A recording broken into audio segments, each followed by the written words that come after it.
Nananawagan para sa blood donation ng Philippine Red Cross dahil sa dumaraming nangangailangan nito pagkatapos ng holiday season.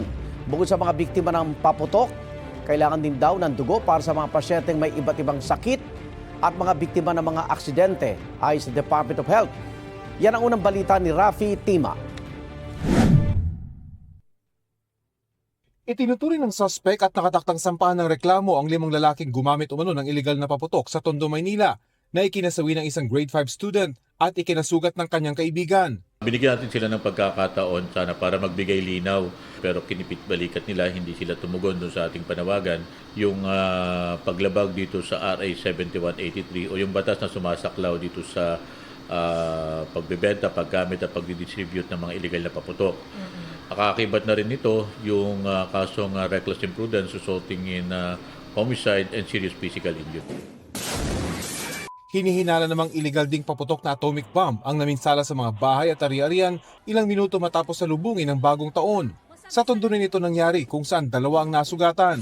Nandun pa tayo sa process ng pag-iimbestiga. Patuloy namang nagpapagaling sa ospital ang 13 taong gulang na PWD na si Ronron, 5 araw matapos masabugan ng sinindahan niyang napulot na paputok sa Quezon City. Malabo naman po. Makulit na din, maski paano. Okay na yung makulit na makita ko. Hindi walang malay. Sumailalim na siya sa 2 major operation at kailangan ng 3 pang operasyon. Hindi na kailangan putulin ng 2 niyang paa ang lubhang napuruhan. Pero mangangailangan pa rin daw sila ng tulong para sa bakal na ilalagay para maisalba ang kanyang binti.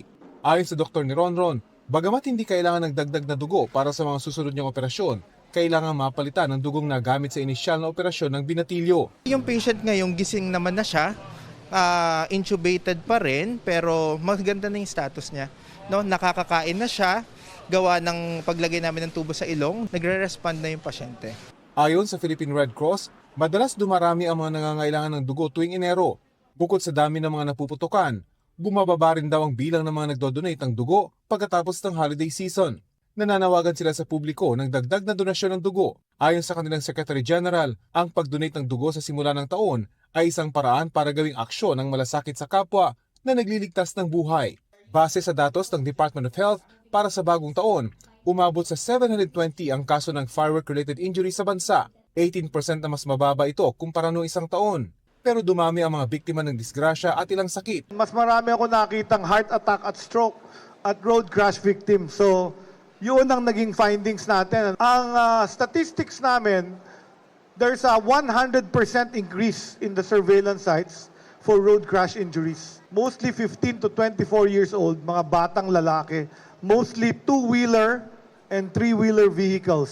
Halos 1,400 ang road crash injuries mula December 21 hanggang January 5. 7 sa bawat 10 nasawi sa kanila ay mga rider na walang helmet. Nasa 350 naman ang na-stroke at nag-heart attack nitong holiday season. Ayon naman sa PNP, mayroong 4 na pulis na ininquest matapos masangkot sa indiscriminate firing noong Disyembre. Nakakulong. Kung nakakulong sila, hindi na sila sesweldo because they are placed automatic leave without pay. Sa kabuuan, 18 ang naitalang kaso ng indiscriminate firing mula December 16 at 15 ang stray bullet incidents. Yan ang unang balita. Rafi Tima para sa GMA Integrated News. Igan, mauna ka sa mga balita, mag-subscribe na sa GMA Integrated News sa YouTube para sa iba't ibang ulat sa ating bansa.